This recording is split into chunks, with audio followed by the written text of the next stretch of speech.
Hello student. तो हम लोग आज फर्स्ट ऑर्डर रिएक्शन शुरू करेंगे। ठीक है, पीछे हम लोग जीरो ऑर्डर रिएक्शन का इंटीग्रेटेड रेट लॉ पढ़ चुके थे, उसका हम लोग सवाल कर चुके थे। आज हम लोग फर्स्ट ऑर्डर रिएक्शन को स्टार्ट करते हैं। तो फर्स्ट ऑर्डर रिएक्शन भी बहुत इंपॉर्टेंट है, जैसा कि हम पहले भी आपको बता चुके हैं कि हमें सिर्फ दो ऑर्डर के रिएक्शन के बारे में ही डिटेल से पढ़ना है। एक है जीरो ऑर्डर रिएक्शन, जिसके बारे में हम पूरी तरीके से पढ़ चुके हैं, और नेक्स्ट जो है सेकेंड ये फर्स्ट ऑर्डर रिएक्शन, तो इसके बारे में हम लोग पढ़ रहे हैं। तो पहला इसका हम लोग डेफिनेशन लिखना चाहेंगे कि फर्स्ट ऑर्डर रिएक्शन आखिर होता क्या है। तो फर्स्ट ऑर्डर रिएक्शन हम वैसे रिएक्शन को बोलते हैं जिस रिएक्शन का रेट रिएक्टेंट के कंसंट्रेशन के 1 पावर पे डिपेंड करता हो। कहने का मेरा मतलब ये हुआ कि अगर हम मान लीजिए एक simple first order reaction consider करते हैं। सिंपल फर्स्ट ऑर्डर रिएक्शन करने का मेरा मतलब वापस वही है कि सिंगल रिएक्टेंट वाला लेते हैं। ठीक है, ऐसे यहाँ पे रिएक्टेंट जनरली 1 ही होता है।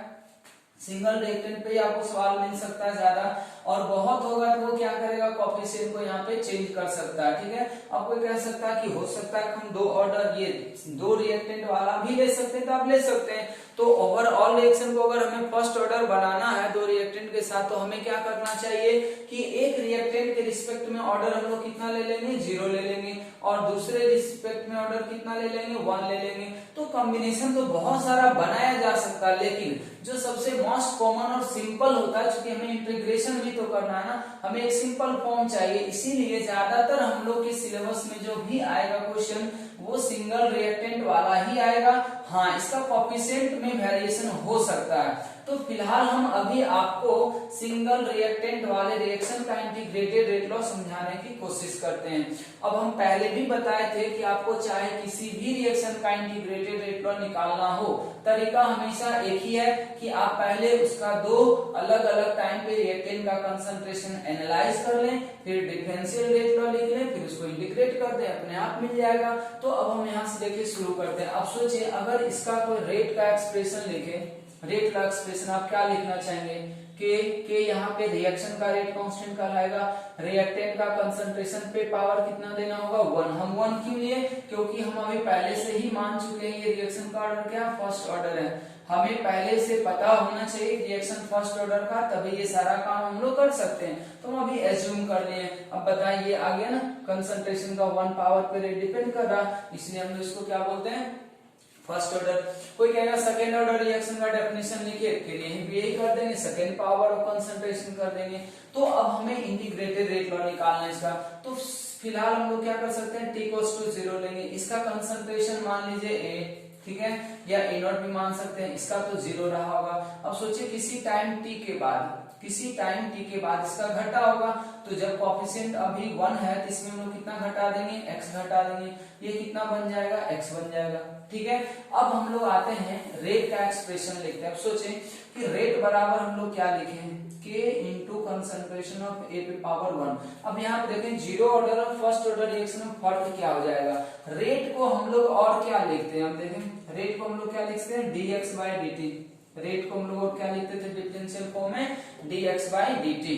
अब बराबर होगा k इंटू, अब हम उस दिन भी आपको बताएं शुरू में भी कि R बराबर k, a पे पावर जो कंसंट्रेशन होता है, ये कंसंट्रेशन का जो पावर होता है उसमें से जब हम ये एक्सप्रेशन लगाते हैं तो यहाँ पे कंसंट्रेशन हम कौन से टाइम का पुट करेंगे, तो जिस टाइम का हम रेट निकालेंगे, तो रेट तो हम किसी टाइम t का निकाल रहे हैं ना, इसलिए a का कंसंट्रेशन भी हमें किसी टाइम t के बाद वाला ही चाहिए। इसलिए यहाँ a का जो कंसंट्रेशन है कोई इनिशियल वाला नहीं रख सकता। क्यों नहीं रख सकता, क्योंकि ये जो रेट है ना वो इनिशियल नहीं है। अगर कोई कहता है इनिशियल रेट निकालिए तब हम लोग k इंटू a लिखते, लेकिन अभी जो है x किसके साथ वैरी करना, टाइम के साथ, मतलब किसी टाइम t का किसी टाइम t का ये रेट है, इसीलिए यहाँ जो कंसंट्रेशन रखना होगा रेट a का वो भी किसी टाइम का रखना होगा। किसी टाइम का कंसंट्रेशन तो a-x है, इसलिए हम यहाँ पे a-x रख देंगे। अब देखें इसी को हमें क्या करना पड़ेगा, इंटीग्रेट करना पड़ेगा। तो पहले हम लोग सारे वेरिएबल को एक साथ लाना चाहेंगे, तो dx है, इधर x वेरिएबल है,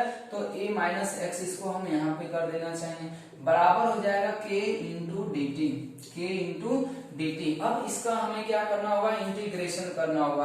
अगर हम इस इक्वेशन को दोनों साइड इंटीग्रेट करते हैं तो अब देखिए ध्यान से dx बटा a-x बराबर हो जाएगा integration of k into D T, k into D T. अब यहाँ पे लिमिट समझना आपको कि लिमिट कैसे कैसे पुट करेंगे। अब बताएं इस इंटीग्रेशन का वेरिएबल क्या है, टाइम है, इसका वेरिएबल क्या है, x है। x क्या है, घटने वाला क्वांटिटी है कि हर एक टाइम पे कितना घट रहा है। अब बताएं टाइम का एनालिसिस हम कहां से शुरू किए, जीरो से शुरू किए, इसलिए हमें यहाँ पे क्या रखना होगा, जीरो रखना होगा। अगर मान लीजिए कोई कहता नहीं हम तो इनिशियली काउंट ही नहीं किए, कोई कहता t1 बराबर कुछ समय बाद इतना है, फिर अगला कुछ समय बाद और कुछ आ जाएगा तो वहीं से पुट करते हैं, तो वैसा भी एक्सप्रेशन हम निकालेंगे। आखिर पहले हम लोग जीरो से एनालिसिस वाले को देख लेते हैं कि अगर कोई reaction t equals to zero से ही स्टार्ट किया गया हो या एनालाइज करना शुरू किया गया हो तो उसका इंटीग्रेटेड रेट लॉ कैसा आएगा। अब देखिए जीरो हो गया। अब सोचिए जब टाइम जीरो था तो x का वैल्यू कितना था, x का वैल्यू मतलब कितना घटा था, तो t इक्वल्स टू जीरो पे क्या रिएक्टेंट कुछ भी अभी घटा नहीं घटा, इसलिए t जब जीरो पुट करते हैं ना तो यहाँ पे x का वैल्यू भी आपको क्या पुट करना होगा, जीरो पुट करना होगा। अब सोचें कि जब टाइम t है तो t टाइम के बाद रिएक्टेंट का कितना अमाउंट घटा है, x घटा है, तो हम यहाँ पे x करेंगे तो x अमाउंट कितने टाइम के बाद घटा, तो t टाइम के बाद घटा। अब इसको इंटीग्रेट करें। अब यहाँ पे देखिए मैथ का एक फॉर्मूला लगेगा dx by x का जो इंटीग्रेशन होता है इसको हम लोग यहाँ पे लिखते हैं फर्दर, dx by x का जो इंटीग्रेशन होता है उसको हम लोग क्या बोलते हैं, ln x। तो ये आ जाएगा ln x, x की जगह पे क्या करेंगे आप a माइनस एक्स, लेकिन इसमें क्या करना होगा ना कि ये -1 से डिवाइड भी करना होगा। अगर किसी को इंटीग्रेशन का नॉलेज होगा कि जब लीनियर इन x में फंक्शन हो तो x का जो कोएफिशिएंट होता है उससे हम लोग वापस डिवाइड भी करते हैं, तो ये ऐसा आ जाएगा। और इसको हम लोग क्या कर सकते हैं, इसको हम लोग लिख सकते हैं 0 से x और फिर यहाँ पे कितना आ जाएगा, k इंटीग्रेशन से बाहर आ जाएगा और dt का इंटीग्रेशन t होगा और ये तो लिमिट कितना है 0 से t ही है, 0 से t ही है। अगर मान लीजिए t1 से t2 जाते तो t2 माइनस t1 वहां आता है। फिलहाल अब अगर हम इसको सॉल्व करें तो ये आ जाएगा आपका माइनस, तो ये आ जाएगा minus ln a minus x upon, ये तो हटा ही दें, ये आ जाएगा इंटीग्रेशन का लिमिट जो है वो 0 से x बराबर k इंटू टी, बराबर k इंटू टी। अब यहाँ से देखें कि अगर हम इस साइन को हटाते हैं तो लिमिट का साइन, ये लिमिट का वैल्यू क्या हो जाएगा, चेंज, अपर लिमिट लोअर बन जाएगा, लोअर लिमिट अपर बन जाएगा। अब इसको आराम से सॉल्व भी कर सकते हैं, किसी भी तरीके से करें, साइन नहीं भी हटा है तो डायरेक्ट आप पुट कर देते, हम यहाँ x रख रहे हैं यहाँ 0 रख रहे हैं, ये आ जाएगा k इंटू टी, ये क्या आ जाएगा k इंटू टी आ जाएगा। अब यहाँ से अगर सॉल्व करें तो ये देखिए क्या हो जाएगा x, तो ये बच जाएगा ln a, फिर माइनस देना होता है, फिर x की जगह पर तो x ही देंगे तो ये आ जाएगा ln a माइनस x बराबर कितना हो जाएगा k इंटू टी। अब यहाँ से देखें एक फॉर्मूला लगाना होगा log a minus log b, तो ये होता है ln a बटा a माइनस x बराबर क्या आ जाएगा k इंटू टी।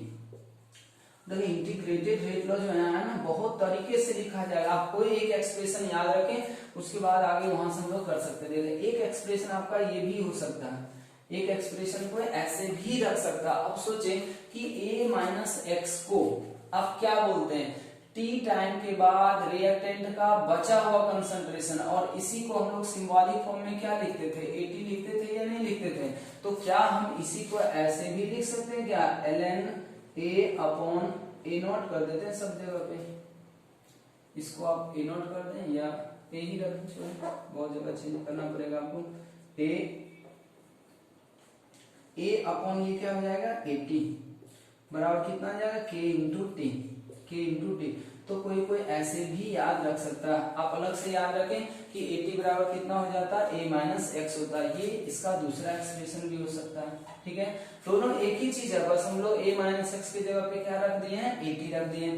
या कोई फाइनली यहाँ से k का एक्सप्रेशन निकाल के याद रखता है कि k बराबर होता है 1 upon T ln a upon 80, a upon 80, ऐसे भी कोई याद रख सकता है। सब एक ही इक्वेशन है, ठीक है, हम नंबरिंग नहीं दे रहे हैं, सब एक ही इक्वेशन है, ये तीनों में से कोई आप एक फॉर्मेट याद रख सकते हैं। ठीक है, तो ये पूरा का पूरा जो है वो हो गया हमारा integrated rate law, integrated rate law for first order reaction, first order reaction. अब देखें हम कोफिशिएंट 1 2 3 करके नहीं बताएंगे, जो जीरो ऑर्डर में सारा चीज आपको समझा चुके हैं, हम यहीं पे लिखेंगे कि कौन सा चीज क्या है। अब यहाँ पे देखें के जो होगा वापस वो रिएक्टेंट का ये रेट कांस्टेंट कहलाएगा। और यहाँ पे सबसे इंपॉर्टेंट बात यहाँ पे ये याद रखना होता है कि जब आप फर्स्ट ऑर्डर रिएक्शन एनालाइज कर रहे हैं तो ये ए और एटी जो है ये कुछ भी हो सकता है, मतलब कि ये मास भी हो सकता है,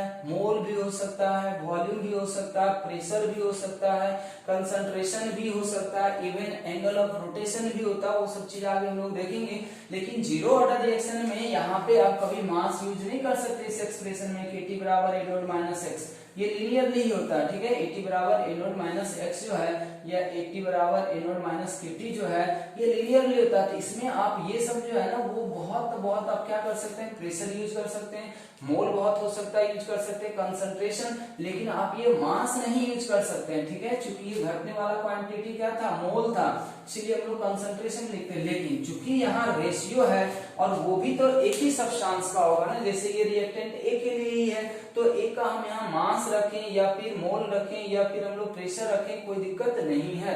तो यहाँ पे ध्यान रखना कि ए अपॉन एटी जो रेशियो है ना ये किसी भी फॉर्म में एक्सप्रेस किया जा सकता है। आप इसका मास भी यूज कर सकते हो डायरेक्टली, इनिशियल मास कितना था, किसी टाइम टी के बाद कितना मास आएगा, ठीक है। इसका आप गैस है तो प्रेशर भी यूज कर सकते हो, वो सब हम लोग आगे भी देखेंगे। फिलहाल ये इंटीग्रेटेड रेट लॉ, अब इसी को और भी हम लोग अलग अलग तरीके से एक्सप्रेस कर सकते हैं, तो फिलहाल इतना जल्दी से नोट कर ले, हम आगे लिखते हैं इसी को। इसको और हम कैसे कैसे लिख सकते हैं, यहाँ पे आप एक इक्वेशन इंटीग्रेटेड रेट लॉ का कोई भी याद रखें, इसका फॉर्मेट बहुत सारा आएगा, कोई एक फॉर्मेट याद रखें। हम तो ये वाला आपको कहीं याद रखने के लिए ये याद रख सकते हैं आप, के बराबर होता है 1 बटा T ln a upon eighty. अब यहाँ पे हम पहले लिख देना चाहेंगे है इस एक्सप्रेशन में जो के है वो क्या कहलाएगा, रेट कांस्टेंट ऑफ रिएक्टेंट, ये हमेशा ध्यान देना, रेट कांस्टेंट ऑफ रिएक्टेंट। ये जीरो ऑर्डर में भी हम समझा चुके हैं। टी जो होगा हमारा टाइम होगा, ए जो है वो है initial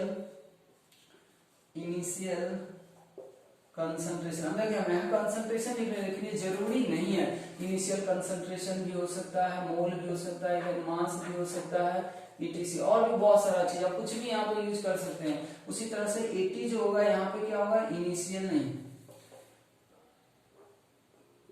concentration of reactant left. वापस यहाँ पे ये ध्यान देना, ये 80 जो होता है वो बचा हुआ कंसंट्रेशन होता है, कितना घटा है वो नहीं, घटा हुआ अमाउंट को x बोलते हैं और बचे हुए अमाउंट को हम लोग इनिशियल माइनस एक्स बोलते हैं, मतलब ए नॉट माइनस एक्स या ए माइनस एक्स बोलते हैं लेफ्ट आफ्टर टाइम टी, ठीक है। ये वापस कंसंट्रेशन लिख सकते हो या क्या लिख सकते हैं, इसको हम लोग और थोड़ा सा लिख देते हैं। 80 बराबर क्या हो जाएगा, तो कंसंट्रेशन है, मोल हो सकता है, मास हो सकता है, ETC, और आगे हम लोग देख लेंगे रिएक्टेंट, ये सब किसका हो सकता है, of reactant left after time T. ये बात ध्यान रखें। एक तो ये हो गया हमारा इंटीग्रेटेड रेट लॉ, इस फॉर्मेट को याद रख सकते हैं। अब इसी से देखिए या इससे देखिए हम और भी चीजें कर सकते हैं, या और हम लोग ऑल्सो ऐसे भी लिख सकते हैं इंटीग्रेटेड रेट लॉ बराबर के बराबर 1 बटा टी, के बराबर क्या हो जाएगा 1 बटा टी। अब यहाँ देखिए क्या है, ln है, ln का मतलब बेस 10 नहीं होता, ठीक है। हम लोग 10 में इसको चेंज करते हैं, तो 10 में चेंज करने के लिए क्या किया जाता है, 2.303 से एक फैक्टर होता है जिससे मल्टीप्लाई करना होगा। तो ये log जो बेस e में था वो 10 में चेंज हो जाएगा, यहाँ पे 10 आ जाएगा, ये आ जाएगा a अपॉन 80, ठीक है। अब दोनों चीज ध्यान रखें, 80 बराबर हमेशा याद रखें कि हम लोग 80 बराबर यहाँ पे भी क्या लिख सकते हैं, ए नॉट माइनस एक्स लिख सकते हैं, जरूरत पड़ेगा तो इसको चेंज भी कर सकते हैं। अब देखें ये इंटीग्रेटेड लॉ ऐसा आ गया। अब इसी इंटीग्रेटेड रेट लॉ को कोई डिग्री ऑफ डिसोसिएशन के टर्म में भी लिख सकता है। इसको कैसे लिख सकता है, डिग्री ऑफ डिसोसिएशन के टर्म में भी लिख सकता है। कभी कभी सवाल में आपको डायरेक्ट डिग्री ऑफ डिसोसिएशन पूछेगा तो हम कैसे निकालेंगे, तो इंटीग्रेटेड रेट लॉ से ही निकाल सकते हैं। तो हम लोग लिखेंगे डिग्री ऑफ डिसोसिएशन जिसको हम लोग अल्फा बोलते हैं। अब बताएं अल्फा का सबका डेफिनेशन तो एक ही होगा, चाहे वो फर्स्ट ऑर्डर हो, सेकंड ऑर्डर हो या थर्ड ऑर्डर हो, कोई दिक्कत नहीं है। तो जीरो ऑर्डर में हम इसका डेफिनेशन लिख चुके हैं, तो उसका फॉर्मूला क्या होता है, अल्फा बराबर मोल्स डिसोसिएटेड, तो कितना मोल्स घटा, एक्स मोल अपॉन इनिशियल, तो ये इतना आ जाएगा। अब यहाँ से देखें अगर आप, तो x बराबर कितना आ रहा है, x बराबर आपको आ जाएगा a अल्फा, x बराबर कितना आ जाएगा a अल्फा। तो देयरफॉर अब हम लोग क्या लिख सकते हैं, k बराबर 1/t। ये सब देखिए एनालिसिस आपको तुरंत भी करना पड़ सकता है सवाल में, नहीं तो आप डायरेक्ट याद रखें। हम तो कहेंगे आप एक इक्वेशन ये याद रख लें या नीचे वाला इक्वेशन ln के फॉर्म में याद रखें। अब अगर जितना ज्यादा इसमें याद रखेंगे फॉर्मेट, सवाल उतना जल्दी बनेगा। कभी कभी क्या होता है कि डाटा आपको ऐसा दिया रहेगा कि लॉग फॉर्म में सॉल्व करेंगे तो जल्दी सॉल्व हो जाएगा, कभी कभी ln के फॉर्म में सॉल्व करेंगे तो जल्दी सॉल्व हो जाएगा। इसलिए दोनों बात याद रखें कि k बराबर 1/t ln a upon at भी हो सकता है, या a upon a not minus x भी हो सकता है, या a माइनस एक्स भी हो सकता है। ठीक है, तो 2.303 लगा देंगे, बस ln की जगह पे सिर्फ लॉग कर देंगे। at बराबर तो हमेशा याद रखें a नॉट माइनस एक्स ही होता है। अब इसी को हम लोग देखिए कैसे कर सकते हैं, अगर हम ऐसा लिखते हैं लॉग a अपॉन 80 है, तो 80 की जगह पे हम लोग क्या लिख सकते हैं, a माइनस एक्स भी तो लिख सकते हैं ना, ऐसा भी हो सकता है। आप देखिए इसी को अगर हम फर्दर सॉल्व करें तो आ जाएगा 1/t इंटू 2.303 लॉग। हम डायरेक्ट फॉर्मूला निकालना चाह रहे हैं अल्फा के टर्म में, कि अगर हमें कभी भी फर्स्ट ऑर्डर रिएक्शन का डिग्री ऑफ डिसोसिएशन पूछा जाए तो हम आराम से निकाल सकते हैं। अब बताएं a upon a minus x की जगह पे हम कितना रख सकते हैं, a अल्फा रख सकते हैं ना। अब देखें a यहां से कॉमन लेके कट जाएगा क्या, तो अब ये आपका formula k is equals to 1/t ln। पहले हम इंटीग्रेटेड रेट लॉग बारे में बता रहे हैं कि आपको इंटीग्रेटेड रेट लॉग किस किस फॉर्म में यूज करना पड़ सकता है।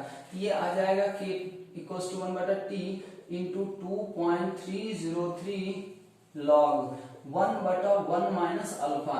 अब इस एक्सप्रेशन में देखिए क्या है, degree of dissociation alpha directly involve हो चुका है, इसमें डायरेक्टली इन्वॉल्व हो चुका है। इसलिए अगर अल्फा डायरेक्ट कभी दे दे तो भी हम लोग k निकाल सकते हैं या टाइम निकाल सकते हैं अगर k दिया हुआ। मतलब इसमें अननोन 3 ही है, तो 3 में से कोई भी 2 अगर दे देता है तो हम लोग यहाँ से निकाल सकते हैं। तो जनरली इस एक्सप्रेशन को यूज हम लोग k निकालने के लिए ही करते हैं, इसलिए हम लोग k बराबर ही लिखें। कभी कभी ऐसा भी हो सकता है कि आपको k भी दे देगा, टाइम दे देगा और कहेगा क्या बताइए किसी टाइम t के बाद कितना अमाउंट बच गया होगा। ठीक है, तो हम लोग यहाँ से बचे हुए अमाउंट निकाल लेंगे। अब सोचिए अगर कोई कहता कि बचे अमाउंट निकल गया तो क्या हमें अगर ये पॉइंट थोड़ा सा याद रहता है कि at बराबर a नोट माइनस एक्स होता है, तो क्या हम घटा हुआ अमाउंट भी निकाल सकते हैं या बचा अमाउंट यहाँ से निकाल लें, इनिशियल में से उसको घटा दे तो भी हमारा कितना घट गया वो भी निकल सकता है। बचा हुआ अमाउंट हम डायरेक्ट भी यहाँ से निकाल सकते हैं। तो थोड़ी थोड़ी बातें आपको सब कुछ याद रखना चाहिए कि t बराबर a1 माइनस एक्स भी होता है। तो अब देखिए एक इंटीग्रेटेड रेट लॉ का ओवरऑल फॉर्म ऐसा हो गया। एक और फॉर्म आ सकता है जो हम लोग डेरिवेशन करते समय किए थे कि अगर मान लिए कि t इक्वल्स टू 0 का डाटा आपको कुछ दिया ही नहीं गया हो, हम क्या कर रहे हैं कि आपको k इस एक्सप्रेशन से तभी तो निकलेगा जब आपको इनिशियल वैल्यू दिया हुआ रहे रिएक्टेंट का, तभी तो आप इनिशियल अपॉन किसी टाइम t वाला करेंगे तो निकल पाएगा k का वैल्यू। अब मान ले कि इनिशियल डाटा दिया हुआ ही नहीं है, तब हम लोग उसको कैसे यूज कर सकते हैं, कैसे बना सकते हैं। तो इसके लिए हम लोग क्या करेंगे ना, इसी इक्वेशन को 2 बार लिखते हैं। इसी इक्वेशन को क्या करेंगे, 2 बार लिखेंगे। मतलब हम ये कहना चाह रहे हैं कि हम क्या करेंगे, t इक्वल्स टू 0 पे कुछ तो होगा तो वो भी मान सकते थे, फिर t इक्वल्स टू t1 पे a नॉट माइनस एक्स मानते हैं, तो फिर t2 टाइम पे a नॉट माइनस वाई भी हो सकता है। तो वैसे समय में हम लोग क्या करेंगे, अब अगर t इक्वल्स टू 0 का डाटा नहीं देके t इक्वल्स टू t1 का दे दे, t इक्वल्स टू t2 का दे दे और हमें k पूछ दिया जाए तो हम कैसे करेंगे।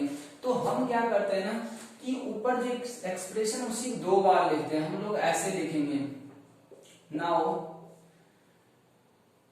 If initial concentration is not given but information after any two time t1 and t2 are provided. देखिए ये बात हम इसलिए लिख दे रहे हैं ताकि आपको पता भी चले कि ये वाला जो इक्वेशन अभी आने जा रहा है वो हम कब लगाना चाहेंगे। तो हम पहले लिखेंगे क्या, k बराबर 1/T1, 1/T1 ये हो जाएगा ln, ये हो जाएगा A0/A1। हम ऐसा क्यों कर दिए, क्योंकि t था तो 80 लिखते थे, अब T1 टाइम हो गया तो A1 कर दिए, एक एक्सप्रेशन हमारा ये बन जाएगा। सिमिलरली हम क्या लिख सकते हैं, डबल Ly का मतलब क्या है, सिमिलरली k बराबर क्या हो जाएगा 1/T2। मान लीजिए दूसरे टाइम पे एनालाइज, क्योंकि ये जो एक्सप्रेशन है k बराबर 1/T ln A0/AT, तो इसको तो हम किसी भी टाइम पे लगा सकते हैं, हम लगातार इसको 20 टाइम पे लगा सकते हैं। बस फर्क क्या होगा, जो सा टाइम आप यहाँ रखेंगे उसी टाइम का बचा हुआ कंसंट्रेशन मिलेगा। इनिशियल तो हमेशा आपका उतना ही रहना। मान लिया हम वही T1 पे कंसीडर किए तो 80 के जगह पे A1 कर दिया, मतलब उस टाइम पे जो बचा हुआ रहेगा। फिर मान लिया हम दूसरे टाइम पे निकाल रहे हैं, तब फिर से देखेंगे कि दूसरे टाइम पे अब कितना बचा है रिएक्टेंट का अमाउंट, तो A0 तो हमेशा उतना ही रहेगा। ये वाला चीज बार बार चेंज हो रहा था, हम इसको A2 कर सकते थे। अब देखिए एक्सप्रेशन दूसरा बन जाएगा। अब अगर हम लोग, क्या ये लग रहा है आपको K1 और K2 चेंज हो जाएगा क्या, टाइम चेंज होने से K चेंज नहीं होता, रिएक्शन का K सिर्फ टेम्परेचर चेंज होने से होगा, अमाउंट चेंज होने से नहीं होता।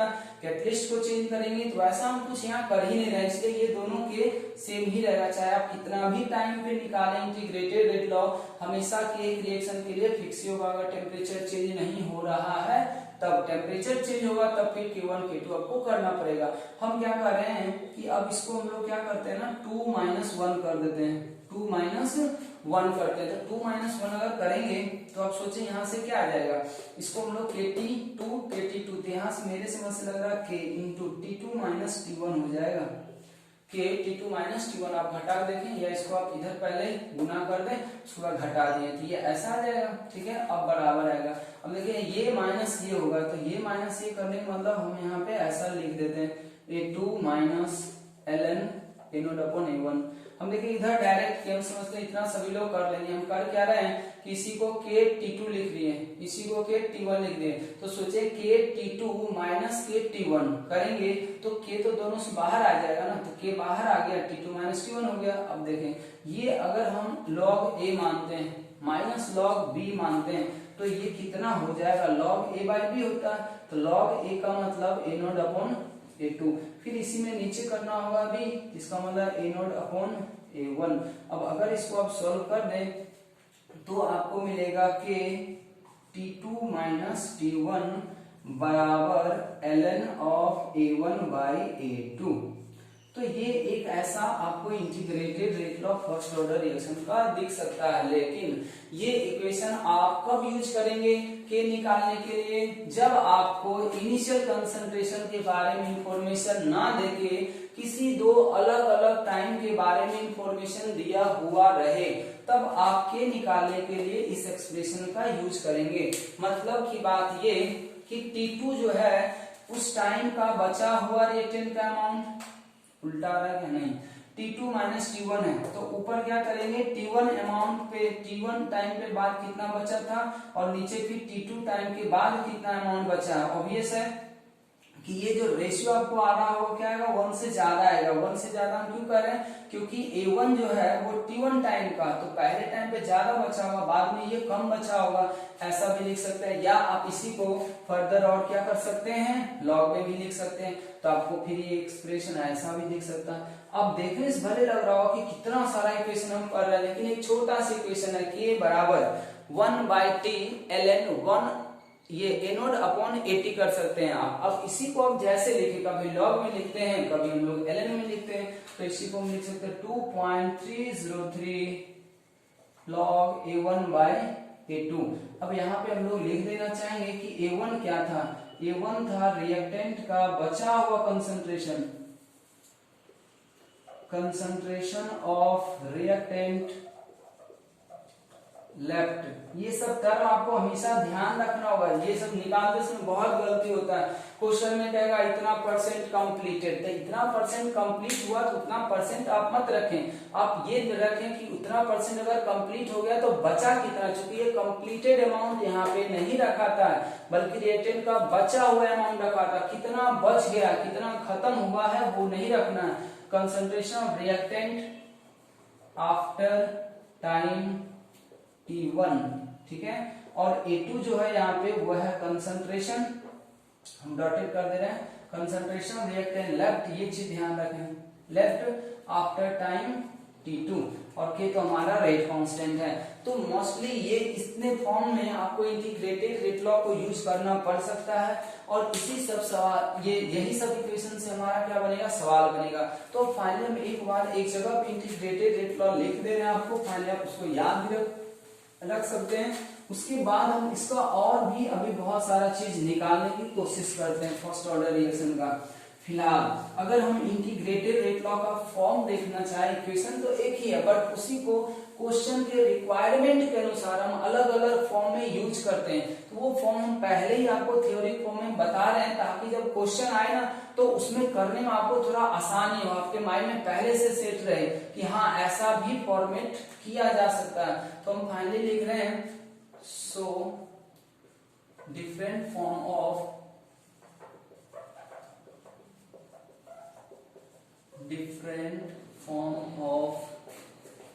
integrated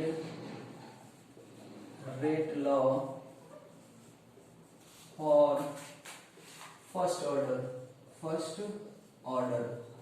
integrated rate law first order. इस समरी को याद रखिए, जितना डिस्कशन हुआ उतना आप भूल जाए, बहुत सारा चीज हम लोग बोल चुके हैं। अगर आप इतना डिस्कशन के बाद अगर ये समरी याद रखते तो भी हमारा सवाल बन जाएगा। वो तो हम समझाने के लिए, सबसे पहला जो आया था, सबसे पहला सिंपल जो था, k बराबर 1/t, ये है ln a0 अपॉन at। वहां पे हम a लिखे, यहाँ a0 लिखना है, ठीक है। ये पहला फॉर्मेट है, इसमें भी k सबको याद होगा, a0 सबको याद होगा। ये है इनिशियल और ये है बचा हुआ कंसंट्रेशन, ठीक है। ये है कंसंट्रेशन लेफ्ट ऑफ रिएक्टेंट, ये हमेशा ध्यान रखें, बचा हुआ है और रिएक्टेंट का होता है। A0 क्या है, इनिशियल कंसंट्रेशन ऑफ रिएक्टेंट। हम बार बार कंसंट्रेशन लिख रहे हैं, लेकिन जरूरी नहीं है कि आप यहाँ पे कंसंट्रेशन ही रिएक्टेंट का निकाल कर रखें। जो भी आपको डाटा दिया गया, मास दिया हुआ, तो आप डायरेक्ट मास भी यूज कर सकते हैं, क्योंकि ये रेशियो है, सब एक दूसरे को कैंसिल कर देगा, ओवरऑल कोई चेंजिंग नहीं आएगा। ये भी है इनिशियल कंसंट्रेशन ऑफ किसका, रिएक्टेंट का। एक फॉर्मेट तो ये हो गया, ठीक है। या इसी को कोई और क्या कह रहा है, ऐसे भी याद रखो, 1/t ln a0 upon a0 minus x, a0 minus x। अब सोचिए a0 माइनस x पूरा क्या कहलाएगा, 80 ही तो कहलाएगा। यही तो हम लोग बोलते हैं, a0 माइनस x को ही तो हम 80 बोले थे, तो 80 यहाँ से हो गया। लेकिन x को अगर पार्टिकुलरली पूछे तो क्या आ जाएगा, घटा हुआ अमाउंट। और ये हमेशा याद रखें कि 80 बराबर a0 माइनस x तभी होगा जब हम लोग किस तरह का रिएक्शन ले रहे हैं, 1 कोएफिशिएंट वाला। अगर 2 कोएफिशिएंट वाला होगा फिर 80 बराबर क्या करना होगा आपको, a0 माइनस 2x। तो वो जरूरी नहीं है, वो तो हम लोग x को अलग से निकाल भी सकते हैं यहाँ पे। बट ये ध्यान रखें कि हम जितना भी फॉर्मूला लिख रहे हैं वो तब लिख रहे हैं जब रिएक्टेंट का कोएफिशिएंट कितना है, 1 है। और अगर यही सारा फॉर्मूला कोएफिशिएंट 1 के अलावे वाले क्वेश्चन में लगाना होगा तो बस एक जगह पे चेंज करना है, और वो k है रिएक्टेंट का, ये Ka कर दे रहे हैं, ये भी क्या हो जाएगा, Ka। मतलब कि ये रिएक्टेंट है प्रोडक्ट के साथ, ये R बराबर K कंसंट्रेशन पे पावर 1, ये A रिएक्टेंट है, इसलिए हम यहाँ पे A लिख रहे हैं, ठीक है, ताकि आपको पता चल जाए कि ये रिएक्टेंट का कंसंट्रेशन। एक तो ऐसा फॉर्मेट हो गया। दूसरा फॉर्मेट क्या था इसका, Ka, इसको हम लोग बोल सकते हैं T2 माइनस, ये एक मिनट, इसी को अल्फा फॉर्म में लिख देते पहले। Ka बराबर था 1/t ln 1/1 minus alpha, 1/1 minus alpha. Degree of dissociation के टर्म में ये ऐसा आ जाएगा। चौथा एक्सप्रेशन इसी का ऐसा आ रहा था, Ka T2 minus T1, Ka T2 minus T1 बराबर कितना हो जाएगा, या इधर ही कर देंगे, Ka बराबर ही हो जाएगा ये 1/T2 minus T1 ln A0 upon या A1/A2, A1/A2, A1/A2 क्या होता है ये लिखा हुआ है। अब इसी को देखें ना, अगर आप यहां से ध्यान देंगे ना तो ये पीछे वाला भी आ सकता है। मान लिया हम लोग टी इनिशियल को 0 कर दें तो यहाँ पे 0 हो जाएगा, बाकी किसी टाइम टी का बच जाएगा आपको, तो यहाँ से पता चल रहा है। एक तो ऐसा हो गया। अब इसी सब को हम लोग क्या लिख सकते हैं, अब इसके लिए हम एक यहाँ पे फॉर्मूला लिख दे रहे हैं कि ln x बराबर होता है 2.303 log ऑफ x। बस ये एक एक्स्ट्रा याद रख लेना। ये हम इसलिए लिख रहे हैं ना क्योंकि आप इन्हीं सब फॉर्मूले को किसमें चेंज कर सकते हैं, लॉग में भी चेंज कर सकते हैं। एक तो ऐसा फॉर्मेट होगा इंटीग्रेटेड रेट लॉग का, ठीक है। अब इसी से हम लोग एक्सपोनेंशियल फॉर्म में जा रहे हैं, ये अभी लॉगरिथमिक फॉर्म में है। अब इसको हम लोग किसमें चेंज कर देते हैं, एक्सपोनेंशियल फॉर्म में। तो एक्सपोनेंशियल फॉर्म में कैसे चेंज करते हैं तो उसको आगे देखते हैं, पहले आप लोग यहाँ तक लिख लें आराम से। तो हम लोग फर्स्ट ऑर्डर रिएक्शन का कुछ एक्सपोनेंशियल फॉर्म देखते हैं, ठीक है। तो इसी इक्वेशन से हम लोग यहाँ पे आ रहे हैं, जैसे तो इसको हमने निकाला था इसलिए कि t बराबर कितना हो जाएगा, ln a0 अपॉन at हो जाएगा। तो अगर हम लोग को पता हो कि ln का बेस क्या होता है, e होता है, तो यहाँ से एक फॉर्मूला यहाँ से आपको मिलेगा कि a0 अपॉन at बराबर हो जाएगा e to the power kt। a0 बराबर ये a0 अपॉन at बराबर क्या हो जाएगा, e to the power minus kt। क्योंकि एक फॉर्मूला होता है कि अगर आपके पास कभी ln x बराबर y दिया हुआ है तो ये जो आर्गुमेंट होता है, अगर आर्गुमेंट का वैल्यू लिखें तो ये आ जाएगा e to the power y आ जाएगा। तो यही फॉर्मूला हम यहाँ पे लगा रहे हैं। ये हमारा a0 अपॉन at जो रेशियो है वो आर्गुमेंट है, तो ये इतना आ गया। अब अगर हम यहाँ से at निकालें तो at बराबर क्या हो जाएगा, a0 into e to the power minus kt होगा। माइनस हम क्यों कर रहे हैं, चूंकि at इधर जाएगा, a0 e to the power minus kt नीचे आएगा। फिर अगर हम ऊपर करते हैं तो हमको ऐसा लिखना पड़ेगा। अब जैसे देखेंगे ये कुछ एक्सपोनेंशियल फॉर्म, ये सब डायरेक्ट भी सवाल में पूछे जाते हैं। अब ये दोनों को देखें, इसको भी देखें और इसको भी देखें, दोनों क्या बताना चाह रहा है। ये सब लैंग्वेज में आपसे डायरेक्ट भी पूछा जा सकता है। आप सोचें, पहले हम a0 अपॉन at के बारे में समझते हैं। a0 अपॉन at आखिर हमारे लिए क्या बताएगा, इसमें a0 क्या है, इनिशियल कंसंट्रेशन है। at क्या है, किसी टाइम t के बाद बचा हुआ अमाउंट है। अब सोचे कि a0 इनिशियल में अगर बचा हुआ अमाउंट को बताएं तो a0 का वैल्यू ज्यादा होगा या at का वैल्यू ज्यादा होगा, तो अभी ऐसे a0 ज्यादा रहा होगा क्योंकि ये तो इनिशियल है, ये किसी टाइम t के बाद है, वो तो घट गया होगा। तो इसको हम लोग फ्रैक्शन बोल सकते हैं क्योंकि इसका वैल्यू जो आएगा वो 1 से कम आएगा। तो अगर ये फ्रैक्शनल वैल्यू हो गया तो इसको हमें क्या करना चाहिए, हमें ये बताना चाहिए कि अगर कभी भी लैंग्वेज में ऐसा पूछे कि fraction amount of reactant left पूछा जाएगा, फ्रैक्शन ऑफ अमाउंट लेफ्ट, कि किसी भी रिएक्टेंट का कितना फ्रैक्शन बचेगा किसी टाइम t के बाद, तो वो हम कर सकते हैं e to the power kt।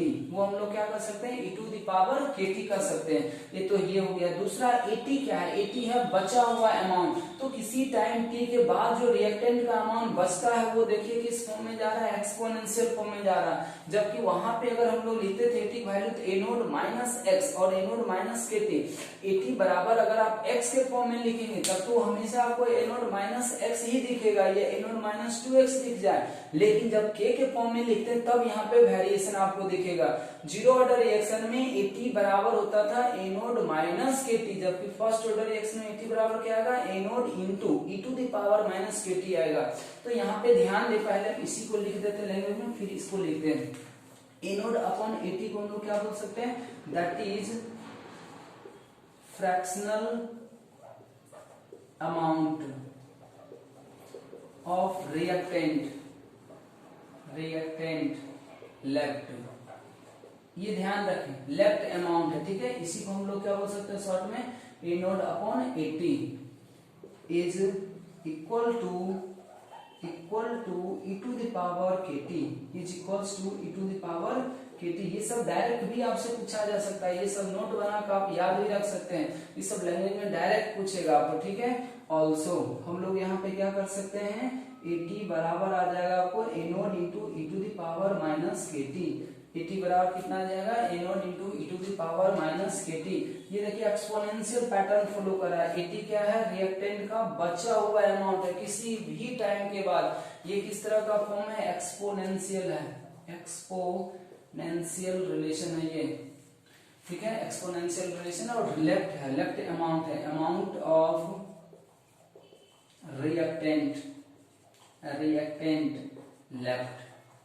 ठीक है।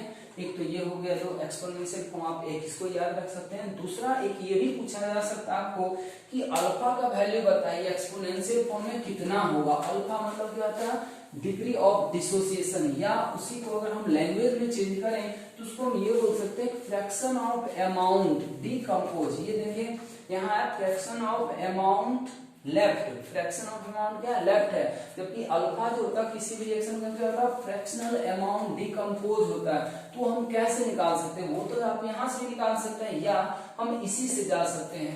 हम लोग AT बराबर क्या जान रहे हैं अभी फिलहाल, A naught into E to the power minus KT। हमें क्या निकालना, अल्फा निकालना। अल्फा क्या था, x बटा a था, a निकालना। तो AT के जगह पे हम x के फॉर्म में अगर लिखें तो हमेशा a नोट माइनस x ही होगा।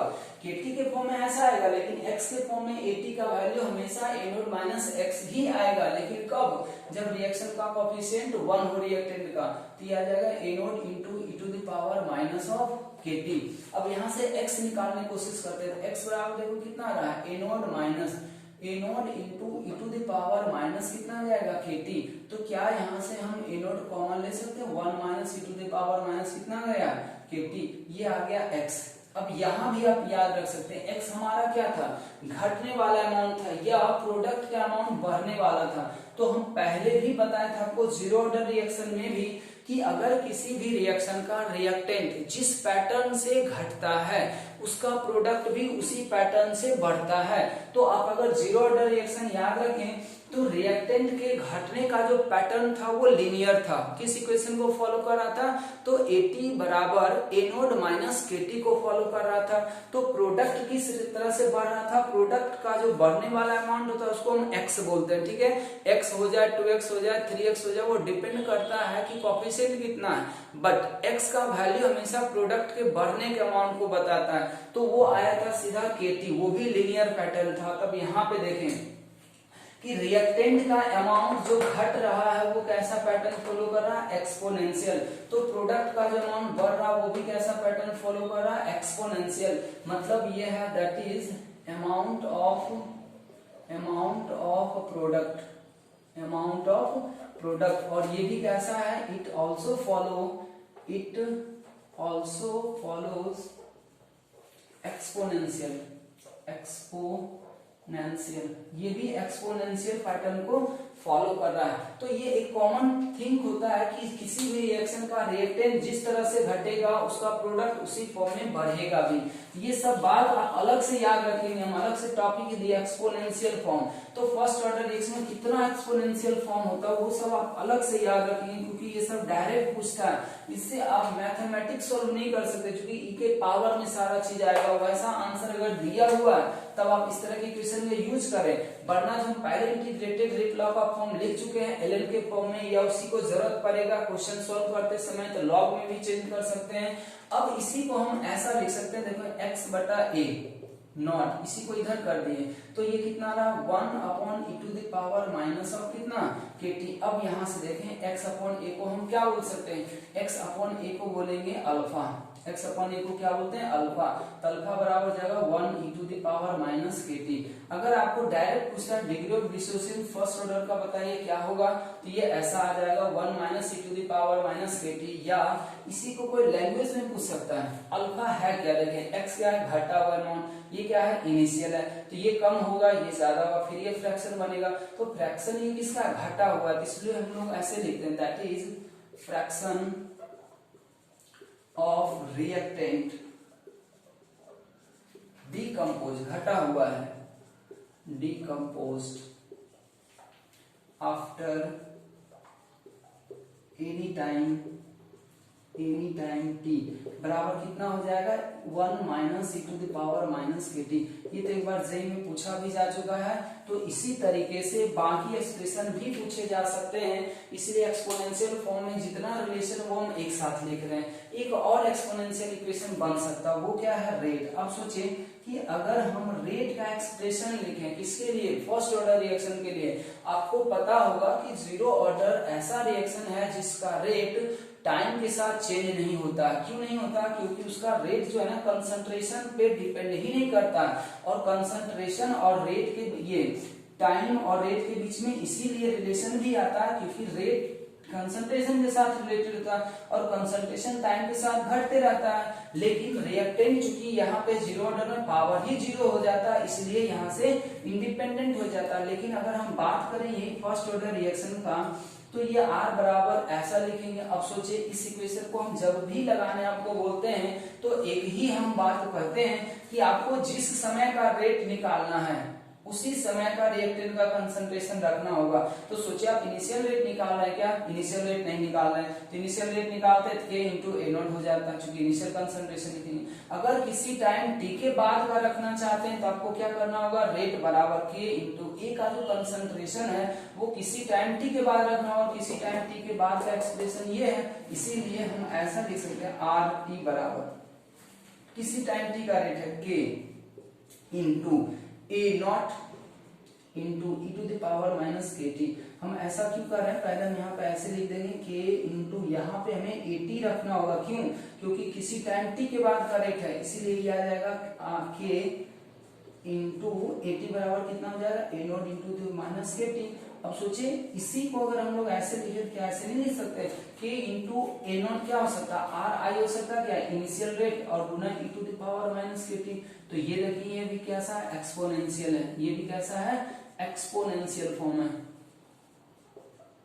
ये भी कैसा फॉर्म हो गया, एक्सपोनेंशियल फॉर्म हो गया। आर आई क्या है, इनिशियल रेट है, इसको हम लोग क्या बोलेंगे, इनिशियल रेट, और इसको हम लोग क्या बोलेंगे, rate at any time, at any time, किसी भी टाइम का रेट है आरटी। आरटी क्या है, किसी भी टाइम का रेट है, और ये आर आई इनिशियल रेट है। तो ओवरऑल अब सभी लोगों को समझ में आ गया होगा कि फर्स्ट ऑर्डर रिएक्शन में किस किस तरह का इक्वेशन यूज हो सकता है।